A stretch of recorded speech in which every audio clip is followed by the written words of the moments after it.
Nah, jadi Pitagoras seperti namanya ditemukan oleh seorang yang bernama Pitagoras sekitar pada abad pertama gitu ya. Ini tampangnya Pitagoras digambarkan sebagai orang tua yang sering berpikir dan atau agak sedih gitu ya. Nah, Pitagoras menyatakan bahwa kuadrat dari sisi miring segitiga sama dengan jumlah kuadrat sisi tegaknya. Nah, ini jadi sisi miring ya BC kuadrat sama dengan AB kuadrat tambah AC kuadrat, dan hanya berlaku di segitiga siku-siku. Nah, BC kuadrat sama dengan AB kuadrat tambah AC kuadrat. Nah, ada banyak cara membuktikan teorema Pitagoras. Nah, ini salah satu beberapa caranya, kita bisa lihat di sini. Nah, ini cara paling sederhana di sebelah kiri. Ada juga cara memindah-mindahkan segitiga. Yang di tengah juga memindah-mindahkan segitiga.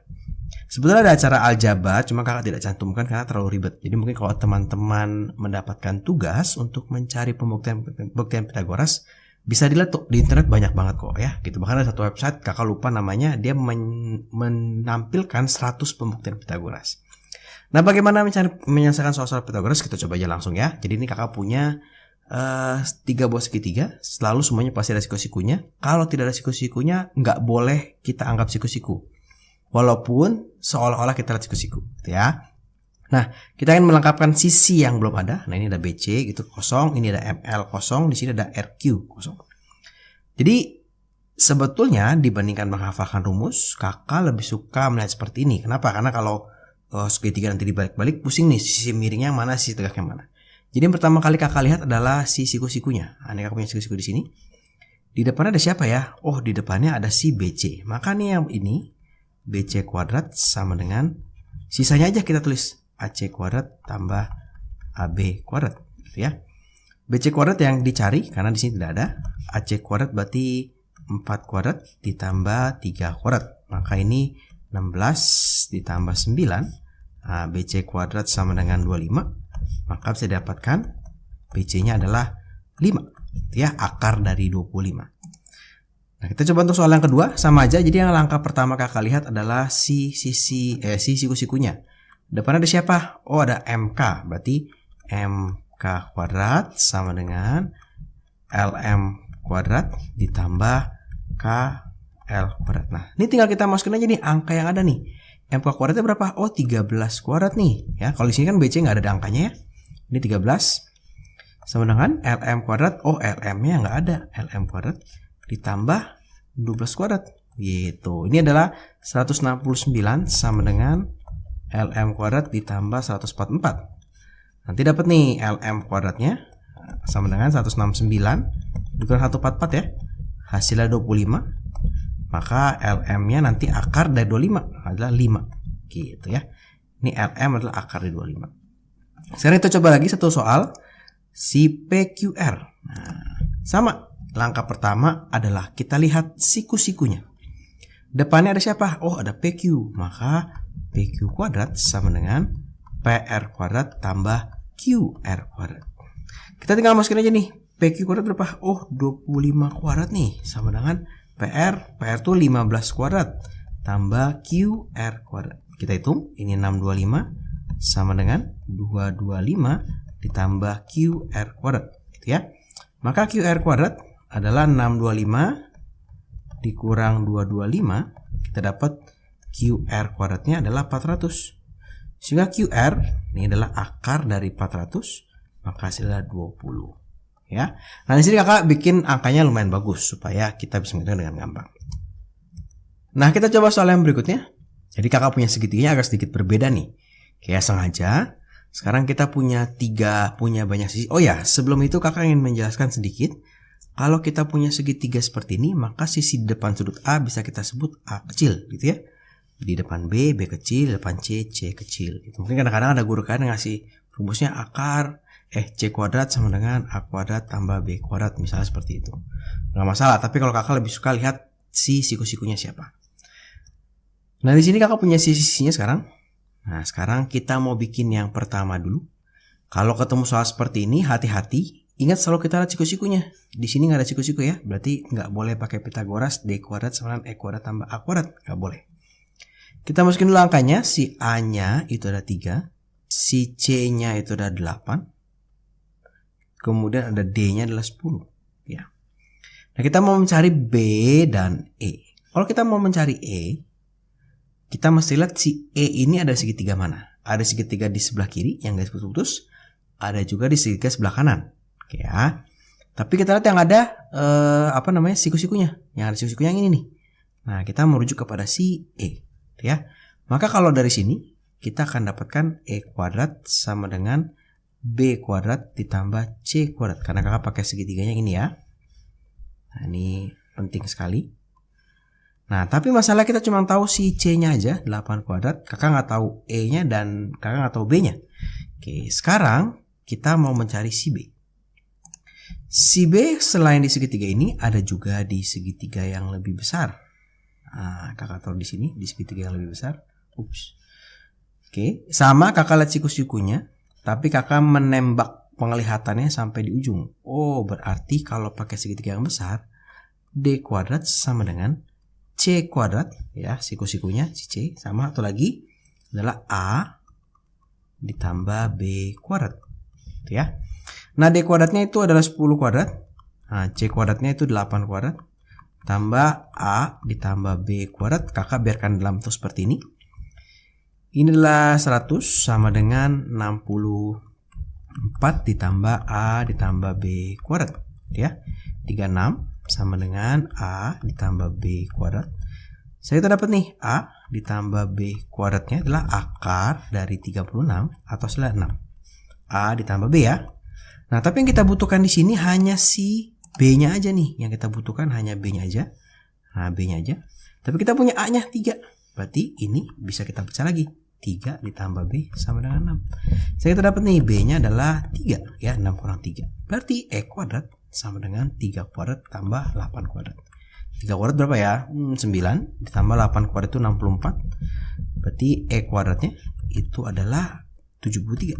Nah, E-nya adalah akar dari 73. Dah, biarin aja seperti ini. Sekarang kita coba lagi untuk yang B-nya. Ya, kita coba yang B-nya. Sekarang kita punya A-nya 9. Kita punya B-nya 6. Kita punya E-nya sebesar 10. Ya. Yang terakhir adalah C dan D. Oke, gampang nih. Kalau untuk D kita butuh segitiga yang besar. Nah, untuk menghitung D kita butuh segitiga yang besar. Kita menghitung si C dulu nih. C ini adalah segitiga yang kecil ini nih. Ya. Kakak pakai si siku-sikunya. Depan adalah 10 atau E. Berarti E kuadrat sama dengan B kuadrat ditambah C kuadrat. E-nya adalah 10 kuadrat sama dengan B kuadratnya itu adalah 6 kuadrat ditambah C kuadrat.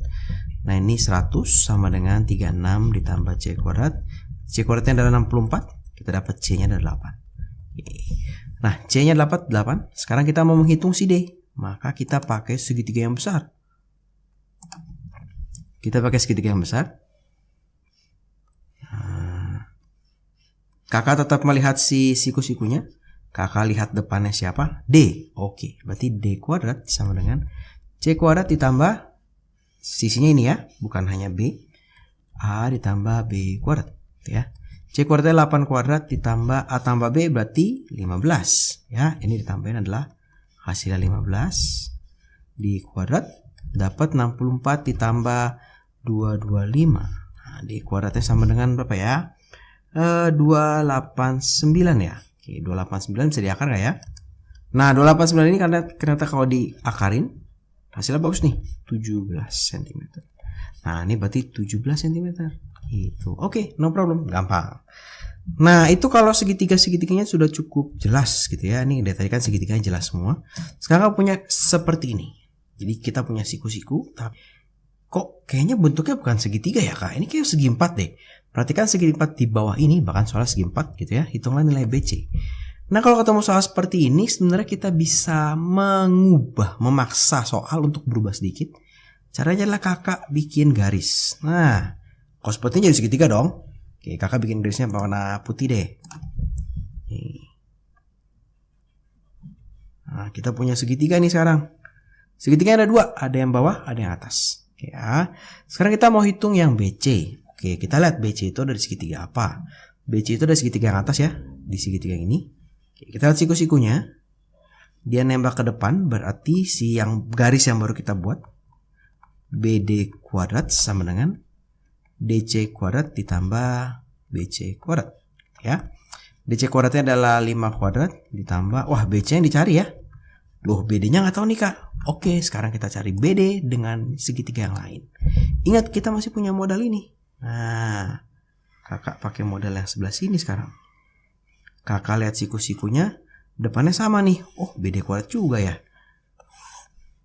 BD kuadrat sama dengan sisi tegaknya, berarti AD kuadrat ditambah BD kuadrat. AB. Nah, AB kuadrat gitu ya.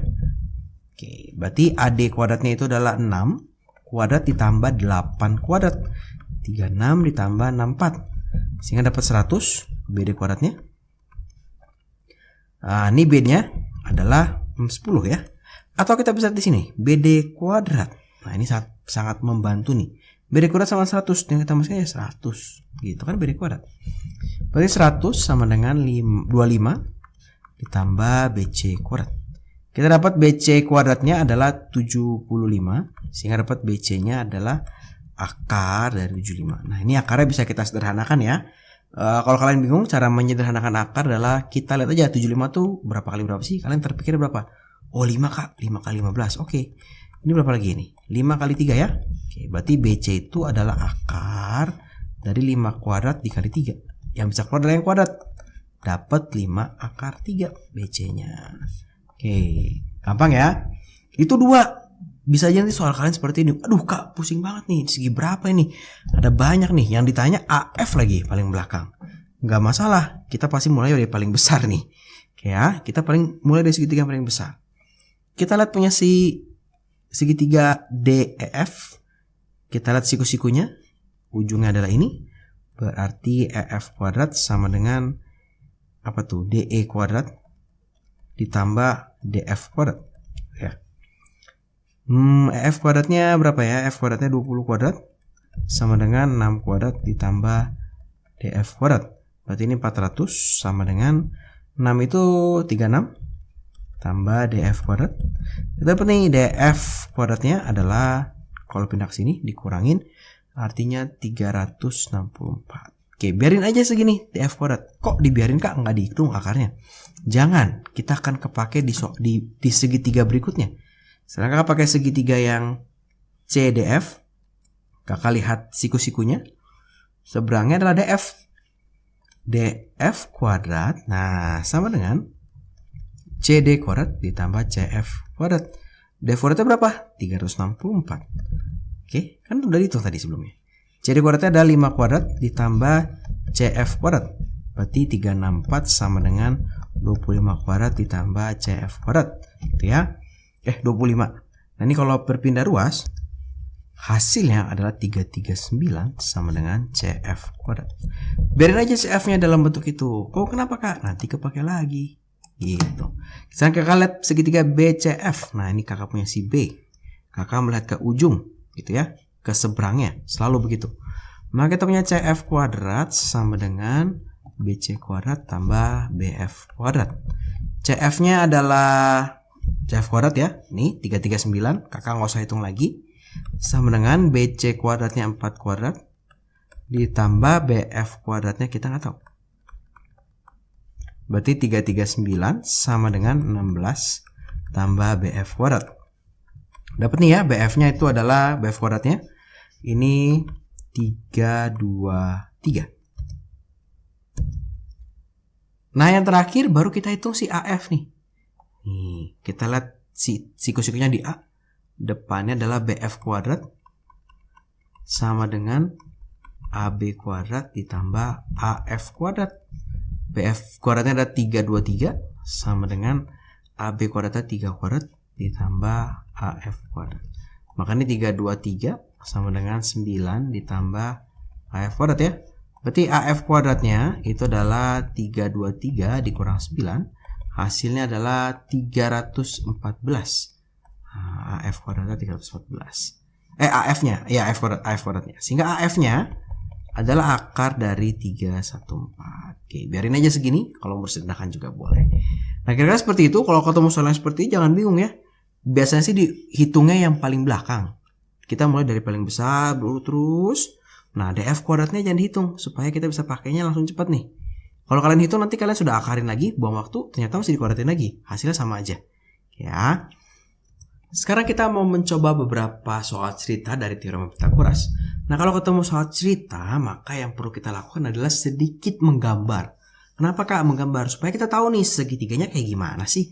Kalau kita nggak gambar nggak bakal bisa deh. Soalnya kita nggak bisa mengawang-awang. Kita bukan paranormal. Oke ya, jadi sebuah tangga dengan panjang 2,6 meter disandarkan pada tembok. Jika jarak ujung bawah tangga ke tembok 1 meter, maka tinggi tangga diukur dari tanah berapa, gitu ya. Berarti kakak bikin temboknya dulu. Nah, kakak bikin temboknya. Kakak punya tanahnya, ya. Oke, sekarang ada tangga. Tangganya di sini.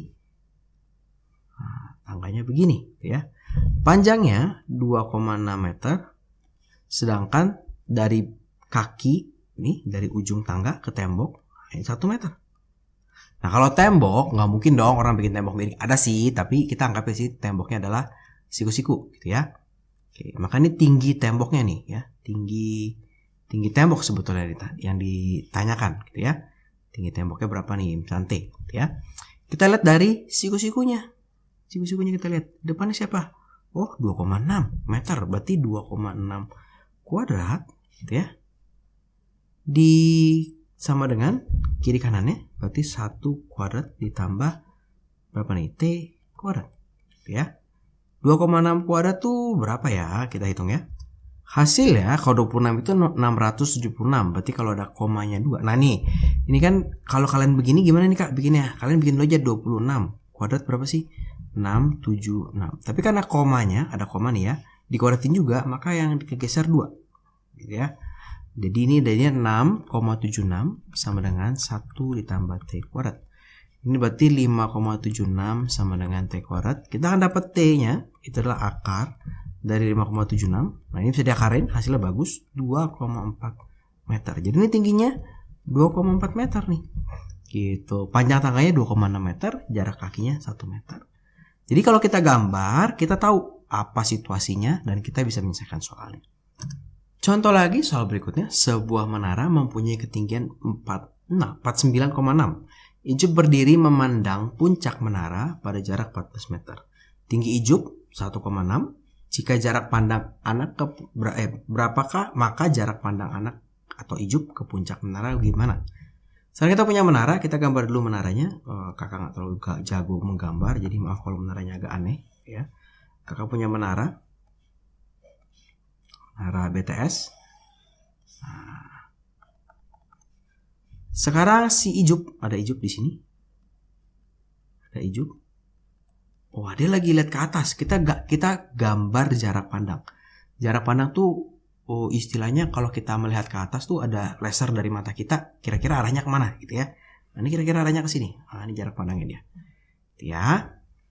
Tinggi menaranya. Nah, tinggi menaranya itu dia bilang ini tinggi dari sini ke sini itu 49,6 meter ya. Tapi si Ijup ini nggak terlalu tinggi, dia cuma 1,6 meter. Tuh. Oke, jaraknya, nah ini dari sini ke sini itu adalah 14 meter.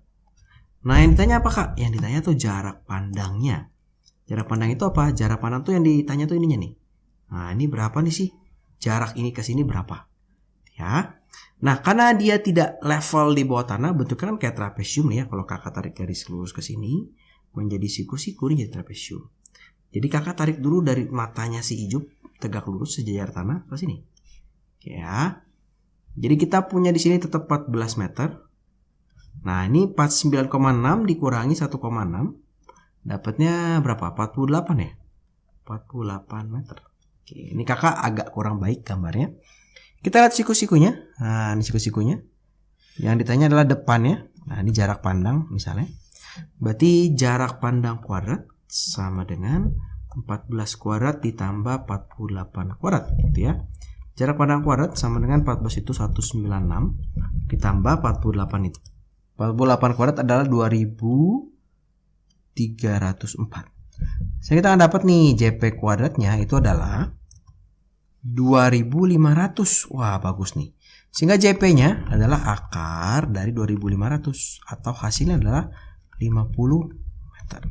Jadi kalau menara tingginya 49,6 meter, si Ijup melihat dari 14 meter, jarak pandangnya dia, line of sight-nya dia itu sebesar 50 meter. Nah, kita coba satu contoh soal lagi. Jadi tadi sudah 2 soal cerita tentang tangga dan tentang jarak pandang menara. Bisa juga nanti layang-layang, pesawat dan sebagainya, soalnya bisa bervariasi, tapi kira-kira caranya seperti itu. Sekarang kita coba tentang kapal. Di sini kakak punya kapal Hati Ijup. Dan nama kapalnya Hati Ijup, berlayar ke arah timur dengan kecepatan 80 km per jam selama 1,5 jam. Kemudian kapal itu memutar menuju arah utara dengan kecepatan 70 km per jam selama 1 jam 24 menit.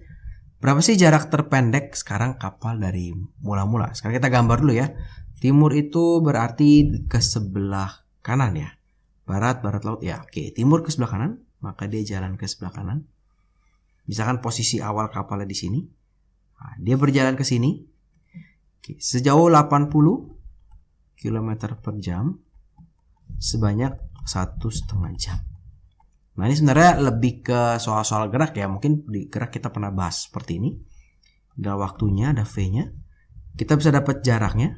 V dikali T berarti 80 dikali 1,5 dapat 120 km.